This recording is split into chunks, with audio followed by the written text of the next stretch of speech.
Ezequiel en el capítulo 36, en el versículo 22. Ezequiel capítulo 36, versículo 22. El hermano que estaba orando, en este momento estaba orando por humildad. Estaba orando por humildad y este pasaje nos enseña eso. Nos pone en nuestro lugar. La humildad, hermano, es saber cuál es nuestro lugar en sí, delante de Dios. Lea conmigo, por favor, el pasaje de Ezequiel, capítulo 36, versículo 22. Por tanto, di a la casa de Israel, así ha dicho Jehová el Señor. No lo hago por vosotros, oh casa de Israel, sino por causa de mi santo nombre, el cual profanasteis vosotros entre las naciones a donde habéis llegado. Bien, cuando usted lee el contexto de este pasaje, de lo que está hablando no es otra cosa más que del retorno y regreso del pueblo después de haber sido esclavo por un tiempo, por muchos años. Y ahora Dios está castigando a la nación que los esclavizó. Claro, ellos fueron esclavos porque habían pecado contra Dios. Pero ahora los está liberando, los está llevando, retornando otra vez para su tierra. Y Dios lo deja en claro, si yo los regreso, si están siendo liberados, dice Dios, no lo hago por ustedes, lo hago por mí, lo hago por mí. Y, y esas palabras yo no sé si a usted le gustan o no le gustan, pero entienda y vamos a ver otros pasajes que se relacionan. Y quiero que usted entienda que el evangelio no es por usted, es por Dios. Así, esto que está pasando con Israel es benevolencia de Dios, nos está liberando. Pero él dice, no lo hago por vosotros, sino por causa de mi santo nombre. Todo lo que Dios ha hecho, desde que ayer comenzamos a hablar de la historia, desde Génesis 1, y hablábamos de la expansión de la gloria de Dios y su imagen en toda la tierra, siempre el plan ha sido que su nombre sea glorificado, que su nombre sea exaltado. Usted y yo fuimos creados para eso. El propósito de su existencia es que usted sirva y exista para engrandecer el nombre de Dios, no su nombre. Entonces, este mandamiento o este pasaje pareciera que nosotros tenemos una especie de Dios egocentrista que habla del yo por mí, no por ustedes, es por mí. Si eso se escuchara en mi boca, si yo hablara eso hacia ustedes, yo esto lo estoy haciendo por mí, no por ustedes. Si yo le dijera eso a mi familia, a mi esposa, a mis hijos, es por mí, no por ustedes. Eh, si el predicador, el anciano, los ancianos le dijera, todo esto yo lo hago por mí, no por ustedes, ¿cómo se oiría todo eso? Se oiría mal, ¿no? Fatal. Diríamos, es una persona egocentrista, solo piensa en él, hace las cosas por su beneficio y para él. Y nosotros podríamos pensar humanamente, ¿por qué Dios dice eso? ¿Por qué Dios actúa de esa manera? Y la realidad, hermanos, todo está basado en el primer gran mandamiento. ¿Se acuerda usted cuál es el primer gran mandamiento? Amarás a Dios con todo tu corazón, con toda tu mente, con todas tus fuerzas, pero ¿sobre qué dice? Sobre todas las cosas, sobre todas las cosas. O sea, Dios ocupa el primer lugar, su nombre es el más grande. Y por eso se le llama en la Biblia el Altísimo, porque no hay otro más grande que el de él. No hay otro más fuerte, no hay otro más poderoso que él. Entonces, Dios también cumple el primer gran mandamiento. El primer gran mandamiento se trata de él. ¿Y por qué yo no puedo decir o usted no puede decir o hablar de esa manera con el yo? Porque en realidad existe otro nombre más grande que el suyo y que el mío, y ese es el de Dios. Por eso yo no puedo hablar de esa manera, yo lo hago por mí, no por ustedes. Pero Dios puede hablar a sí mismo o puede hablar de él de esa forma porque no existe otro nombre más grande que el de Él. Si existiera otro nombre más grande que el suyo, entonces Dios estaría obligado a honrar y exaltar ese nombre. Pero como el suyo es el más grande, entonces Él se honra a sí mismo. No hay otro más. Entonces Dios cumple el primer gran mandamiento, su nombre es honrado y eso es lo especial de Dios. Entonces Dios dice, no lo hago por ustedes, sino por mí. Y no es egocentrismo, sino que se trata especialmente de honrar lo más alto, lo más sublime, lo más fuerte, lo más poderoso, lo más eterno, y ese es Dios. No hay otro más. Y lo interesante de todo eso, hermanos, es que hoy nosotros estamos reunidos para honrar y adorar a ese Dios único y verdadero. Y debe de sentirse privilegiado que Dios a usted lo haya escogido para, para esta adoración, para este acto de honrarlo. Entonces, cuando nosotros podemos comprender que yo vivo, respiro y existo para honrar a Dios, entonces puedo encontrar lógica en mi vida y puedo también vivir para Dios. Cuando el ser humano comienza a vivir para sí, es cuando no se da cuenta que su vida tiene el propósito de honrar a Dios. Y quiero mencionar esto porque sé que tal vez entre nosotros en la audiencia hay personas que todavía no han obedecido al Evangelio de Dios. Y quiero que escuche esto, porque dije algo interesante, importante también al inicio acerca del Evangelio. A veces pensamos que el Evangelio es por nosotros, y otra vez el Evangelio es por Dios y para Dios, no es por usted. Todo lo que hacemos va a tener que honrar a Dios. Hasta cuando usted es salvado, hasta cuando usted es redimido, eso honra a Dios, sus planes también.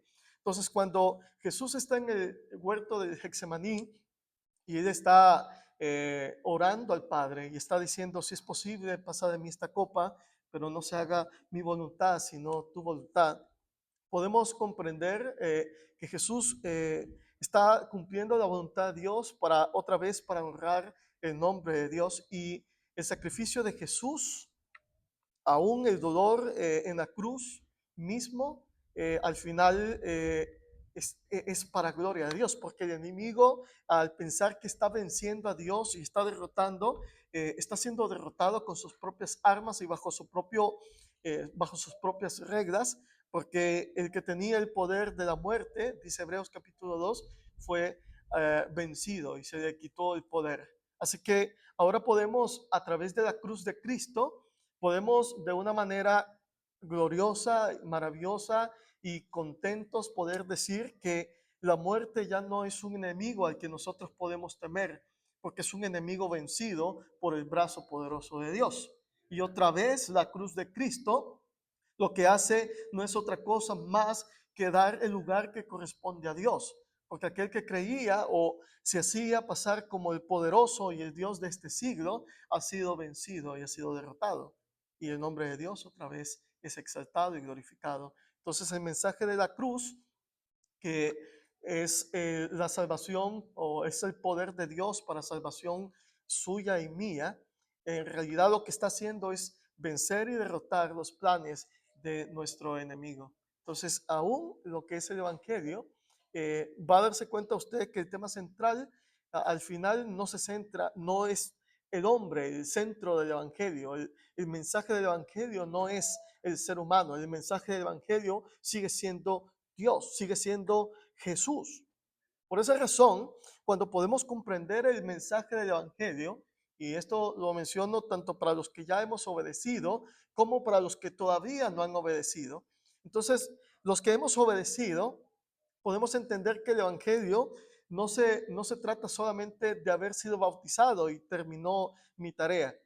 El Evangelio es vivir una vida práctica o vivir dentro de los parámetros y dentro de los principios de Dios. Y los que no hemos obedecido al Evangelio, ¿por qué no hemos obedecido al Evangelio? ¿Quién nos creemos nosotros como para rechazar la invitación de Dios? ¿Qué tipo de individuo creemos que somos como para pensar de que el mensaje que se trata y se centra en el nombre glorioso de Dios, nosotros podemos decir, no, todavía no es el tiempo, todavía eso falta mucho tiempo. Pensamos que nosotros somos quienes aceptamos a Dios y eso lo escuchamos por ahí aún entre las denominaciones y dice, levante su mano y acepte a Cristo. ¿Por qué decimos que aceptamos a Cristo? ¿Acaso Cristo es el que necesita ser aceptado? ¿Es Cristo el que tiene la necesidad? ¿Es Cristo el que necesita ser salvado? ¿No es usted, no soy yo el que necesito en realidad a Dios? ¿No soy yo el que necesita ser sanado de mi pecado? ¿No soy yo el que necesito acaso ser transformado? Entonces, ¿por qué nosotros decimos o pensamos que necesitamos aceptar a Dios? Debemos aceptar o necesitamos ser aceptados por Dios. Por esa razón, la Biblia cuando se refiere a los que hemos sido transformados a través del Evangelio, nos dice que a través del Evangelio, este mensaje, hemos sido adoptados como hijos de Dios. Y piense usted entonces en ese término, adoptados como hijos de Dios.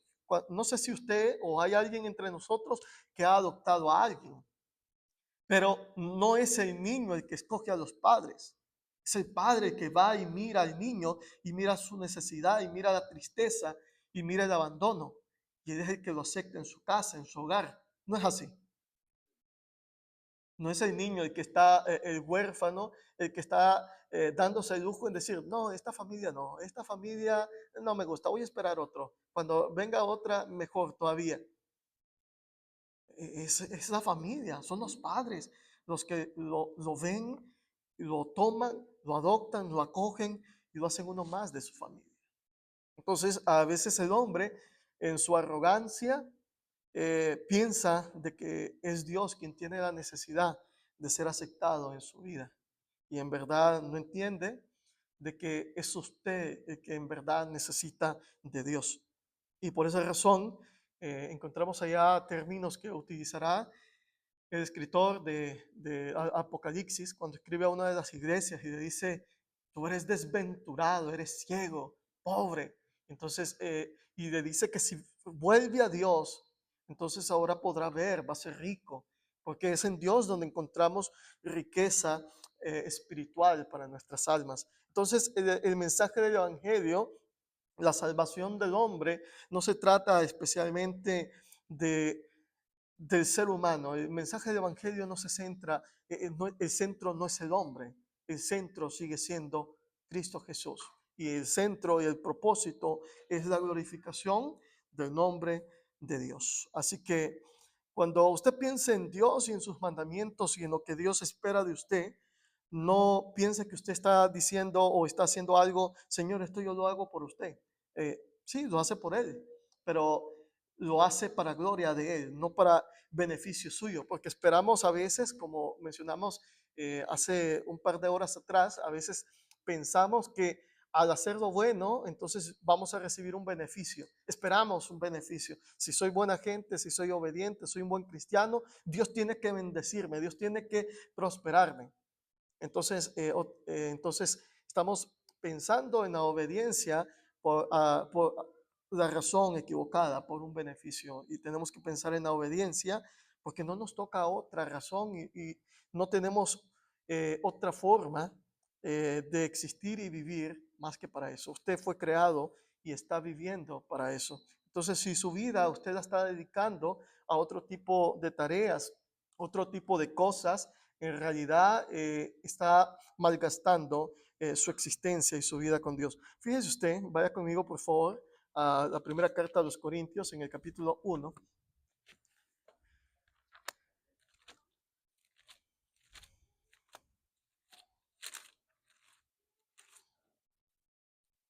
El capítulo 1 de Corintios va a abordar el tema de la división dentro de la iglesia, ¿verdad?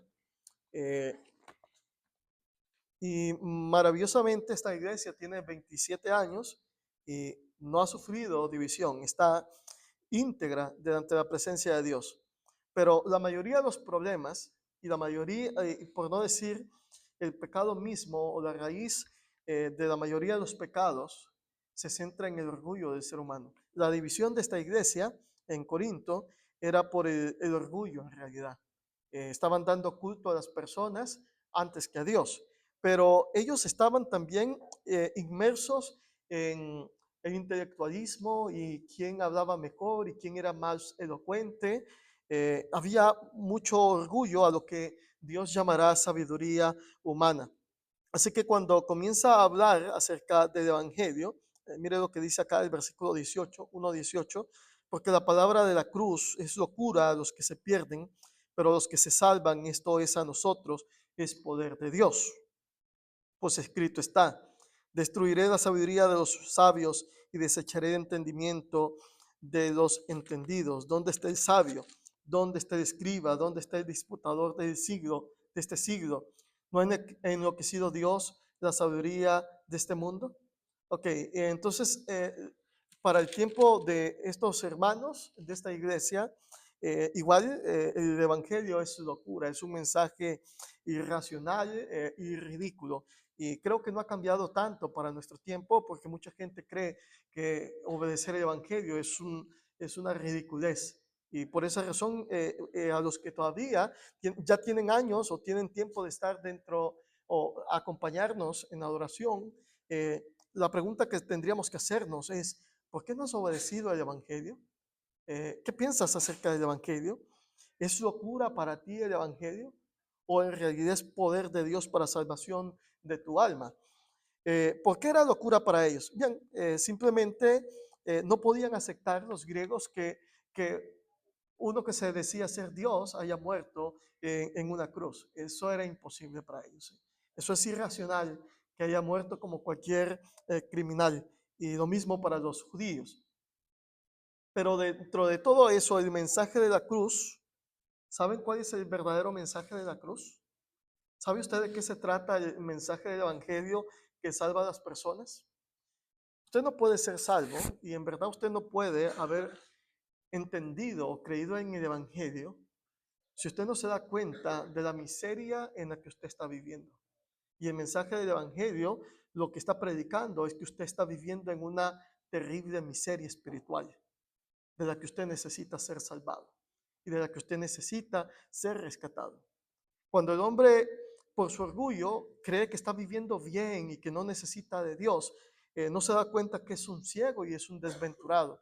A lo que, en palabras del profeta Isaías, en el capítulo 1, le dice al pueblo, les dice, toda planta está enferma desde la cabeza, desde la coronilla de la cabeza hasta la planta de los pies.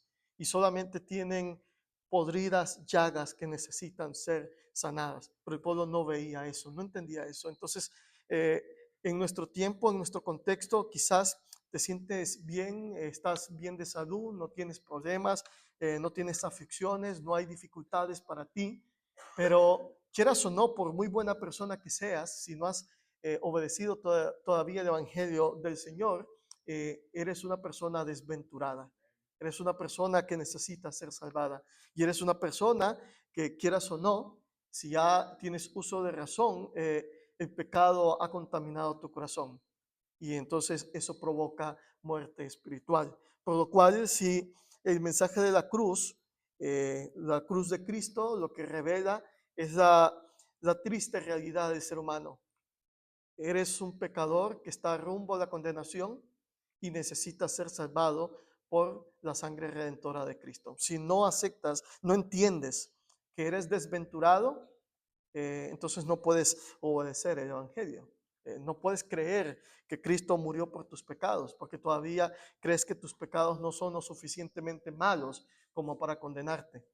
Entonces, cuando estás convencido de que tu vida espiritual está en peligro y todo depende de Dios, entonces vas a comenzar a agradecer y a dar gloria a Dios por lo que ha hecho por ti.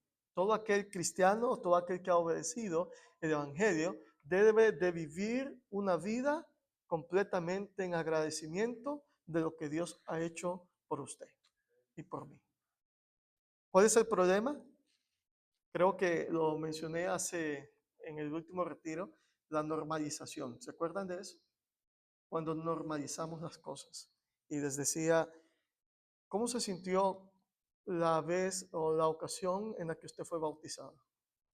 ¿Cómo se sintió ese día? ¿Mm? ¿Estaba contento? ¿Cómo se sintió ese día? ¿Hace cuánto fue eso? ¿Hace un año? ¿Hace 8 meses? ¿Hace 10 años? ¿15 tal vez? Trate de pensar en el día que fue bautizado. Y ese día después que salió del agua y oraron por usted y regresó a casa, no iba contento, no se sentía liberado, no se sentía eh, gozoso delante del Señor. Ahora la pregunta es, ¿se siente igual usted? ¿Se sigue sintiendo igual o simplemente ha normalizado las cosas dentro de su vida? Porque el problema es que de tanto estar delante de lo santo y delante de lo fuerte y lo poderoso, dejamos de ver las cosas como un privilegio y lo comenzamos a ver como un derecho. Y usted y yo no tenemos derecho. Lo único que usted tiene es la razón de glorificar a Dios, o tiene derechos. Antes de que usted reclame sus derechos, porque a veces reclamamos derechos delante de Dios, ¿sabe usted a lo que en verdad tiene derecho? ¿Sabe en verdad lo que yo tengo derecho? Tenemos derecho a la condenación. Es lo único a lo que tenemos derecho, porque la Biblia dice, por cuanto todos pecaron, están destituidos de la gloria de Dios. Y la paga del pecado es muerte. Así que si Dios aplicara justicia a nuestras vidas antes que misericordia, lo único a lo que usted y yo tendríamos derecho es a ser condenados por nuestros pecados, por muy joven o por muy viejo que usted sea. Lo que usted tiene derecho es a ser condenados. Eso demanda la justicia de Dios. Pero encontramos la misericordia, encontramos su gracia. Y ese mensaje del Evangelio en el que la cruz de Cristo, si usted reconoce que eres pecador, por eso la Biblia dice que necesitamos confesar su nombre. Y confesar su nombre es reconocer que le necesitamos, que Él es mi Dios, Él es mi Salvador, Él es mi Redentor y que dependo de Él completamente. Tenemos que aprender a vivir dependiendo completamente de Dios. Fíjese usted la forma en la que habla Pablo, aunque está hablando de su ministerio. Esto es humildad de parte de Pablo. En el capítulo 3, vaya conmigo por favor a Primera de Corintios, en el capítulo 3, en el versículo 5. Ah, leamos desde el 4. Mire usted, otra vez la arrogancia de las personas, porque diciendo el uno, yo ciertamente soy de Pablo, como dice, yo soy, yo soy, yo soy. Ayer hablamos de yo soy, ¿no? ¿Quién es usted?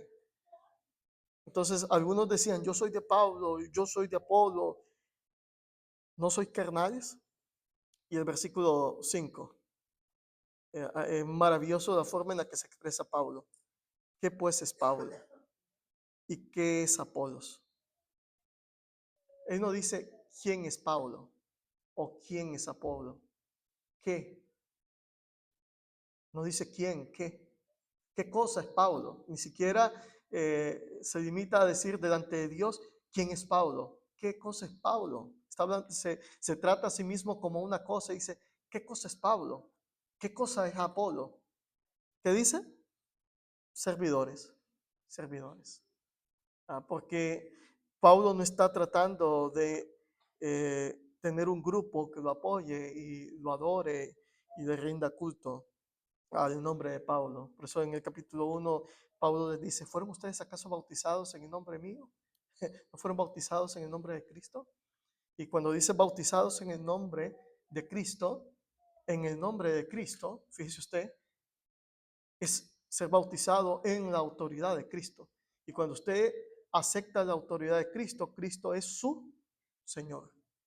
Y si Cristo es su Señor, usted es su servidor. Entonces el Evangelio nos convierte en servidores de Cristo Jesús. Y lo aceptamos o lo reconocemos o Cristo nos acepta como sus servidores, si lo queremos ver más específicamente. Nos convertimos en servidores de Cristo. Mientras tanto, no somos servidores de Cristo, somos servidores del maligno. Y decía alguien por ahí, cuando Jesús le dice a los fariseos, ustedes son de vuestro padre el diablo. Así, simple. Son de vuestro padre el diablo. El que no ha obedecido el evangelio es de su padre el diablo. ¿Y quiénes son de los hijos de Dios? los que ya han obedecido el Evangelio y reconocen su miseria espiritual. Pero decía alguien ahí, huérfanos en este mundo no hay. O es hijo de Dios o es hijo del diablo. Pero usted no puede decir, no, yo no soy hijo del diablo aunque no he obedecido. Yo soy medio hijo de Dios. No, Jesús dice, el que no es conmigo, contra mí es. Y el que no recoge, desparrama. Si no has obedecido, no eres hijo de Dios. Si has obedecido, eres hijo de Dios. Pero si no has obedecido, entonces tienes otro padre que no es Dios. Entonces necesitamos ser adoptados por Dios.